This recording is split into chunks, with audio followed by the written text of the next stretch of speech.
Hi friends, and welcome to the Nursemaid Prophetic Voice. If you're new here, welcome. If you're a return watcher, welcome back. And today, you guys, this message is going to be for someone, and the message is God is calling the talented, right? So I am reading this. I got this message actually from Matthew 25, right? When the Lord gave his servants talents, right? So he gave the first servant 5 talents, and the first servant returned to him with 10 talents. So he doubled it, right? Or 10 bags, right? I know that King James Version refers to it as talents, and or the NIV version, which I'm reading, refers to it as bags of gold, right?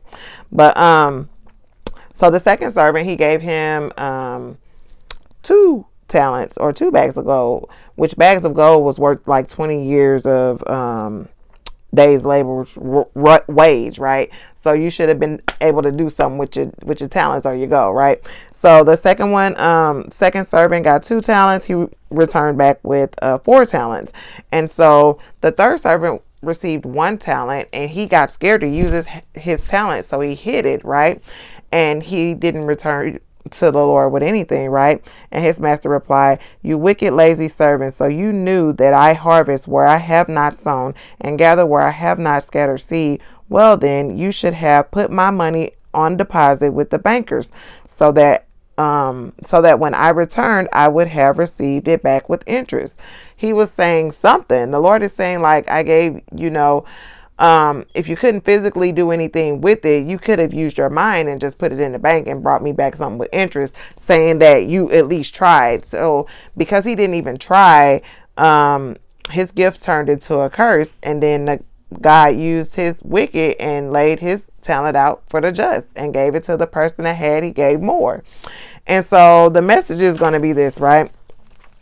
Your gifts will make room for you, right? So someone's gift and is gifted at something, and that gift is going to supply you with your breakthrough. And this is why the Lord has been nudging you in your spirit so much. It's for you to actually put your best foot forward with going forth with that gift and birthing that thing, whatever it is that the Lord is leading you to do, right? This could be pertaining to ministry. This could be pertaining to entrepreneurship, entertainment, going back to school to take a trade, anything like that. But whatever the Lord is leading you to do, he's leading you there for a reason, because attached to your obedience, someone needs that talent. Someone needs the spin that you're going to put onto this business idea or this entrepreneurship idea. Someone needs your creativity, right?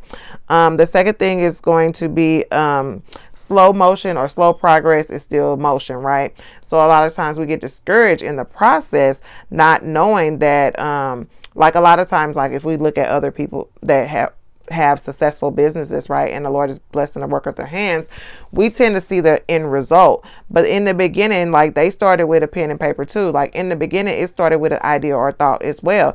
In the beginning, it started with them purchasing the things that they could purchase, and then we're worrying about the bigger things later and saving for the bigger things. Like in the beginning, they didn't worry about where they were going to get their customers from, or where they would get, people that would purchase this thing from, because that's going to come. A lot of these times, these things come through the Lord, right? Being patient in the process, right?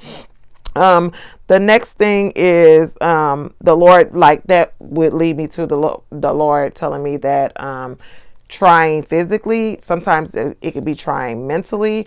One of the things about the third servant was that it said that he was lazy. So it was like, you didn't even try, right? And then I was wondering, like, why would the Lord curse him and say that, you wicked servant?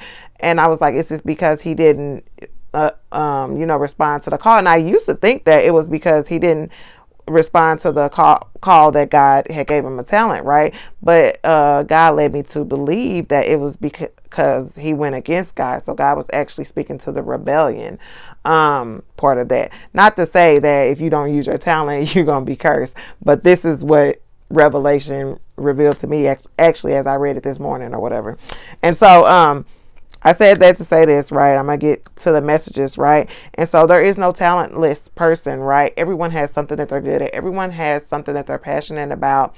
And a lot of people are still trying to find their purpose, right? So your purpose is usually attached to something that you're great at with the least amount of effort, right? It's going to be the thing that you would do even if it was for free. Like, even if you didn't have someone to pay for it, you would still do this. It's something that you're passionate about, something that you love, something that you care about. And in that same instant, if you don't know what this is, then this would be the time to actually seek God to see what it is that He has planned for you. But everyone's good at something, right? Was to say that, right? The next thing was God will raise up another, right? But the thing is, He will raise up another, but they're not going to come and put the spin on it like you would, right? So yeah, they'll provide the service, because like I read, the Lord took the talent from the servant that didn't use his talent, and He gave it to the next person who already had, right? And we know that God will bless the work of your hands, right? When you're fruitful like that, right? And so we don't want to give into a situation like that either. But yeah, the world needs your creativity. God is calling you to do a thing attached to your obedience. Someone actually needs this thing, right? And so He referenced like Noah and the ark, right? When Noah was building the ark, it might have seemed crazy to the outside world, but when it actually started to rain, it was just right. And so a lot of the times when God calls you to do something, it's not a conference call. So yeah, what you may be doing right now, it might look crazy to the outside world that you're gathering these things, because they can't see the bigger picture.